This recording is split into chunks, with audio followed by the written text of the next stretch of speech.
Dr. Jekyll was quite at ease. A fortnight later, by excellent good fortune, the doctor gave one of his pleasant dinners to some 5 or 6 old cronies, all intelligent, reputable men, and all judges of good wine. And Mr. Utterson so contrived that he remained behind after the others had departed. This was no new arrangement, but a thing that had befallen many scores of times. Where Utterson was liked, he was liked well. Hosts loved to detain the dry lawyer when the light-hearted and the loose-tongued had already their foot on the threshold. They liked to sit a while in his unobtrusive company, practicing for solitude, sobering their minds in the man's rich silence after the expense and strain of gaiety.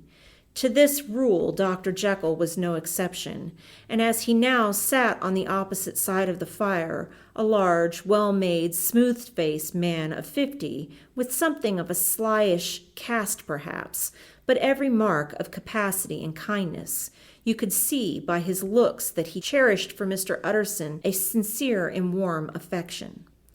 "I have been wanting to speak to you, Jekyll," began the latter. "You know that will of yours?" A close observer might have gathered that the topic was distasteful, but the doctor carried it off gaily. "My poor Utterson," said he, "you are unfortunate in such a client. I never saw a man so distressed as you were by my will, unless it were to Hyde-bound pedant Lanyon, at what he called my scientific heresies. Oh, I know he's a good fellow, you needn't frown, an excellent fellow, and I always mean to see more of him. But a hide-bound pedant, for all that, an ignorant, blatant pedant. I was never more disappointed in any man than Lanyon." "You know, I never approved of it," pursued Utterson, ruthlessly disregarding the fresh topic. "My will? Yes, certainly I know that," said the doctor, a trifle sharply. "You've told me so." "Well, I tell you so again," continued the lawyer. "I have been learning something of young Hyde." The large, handsome face of Dr. Jekyll grew pale to the very lips, and there came a blackness about his eyes. "I do not care to hear more," said he.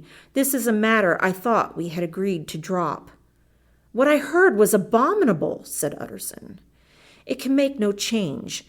You do not understand my position," returned the doctor, with a certain incoherency of manner.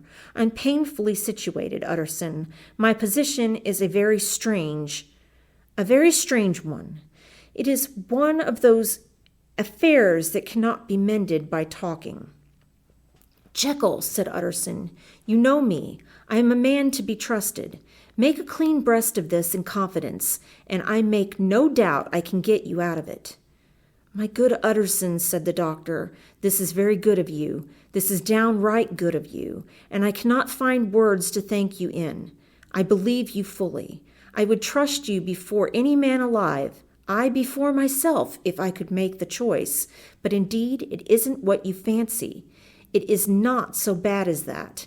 And just to put your good heart at rest, I will tell you one thing. The moment I choose, I can be rid of Mr. Hyde. I give you my hand upon that, and I thank you again, and I will just add one little word, Utterson, that I'm sure you'll take in good part. This is a private matter, and I beg of you to let it sleep." Utterson reflected a little, looking in the fire. "I have no doubt you are perfectly right," he said at last, getting to his feet. "Well, but since you have touched upon this business, and for the last time, I hope," continued the doctor, "there is one point I should like you to understand. I have really a very great interest in poor Hyde. I know you have seen him. He told me so, and I fear he was rude. But I do sincerely take a great and very great interest in that young man. And if I am taken away, Utterson, I wish you to promise me that you will bear with him and get his rights for him. I think you would if you knew all, and it would be a weight off my mind if you would promise." "I can't pretend that I shall ever like him," said the lawyer. "I don't ask that," pleaded Jekyll, laying his hand upon the other's arm.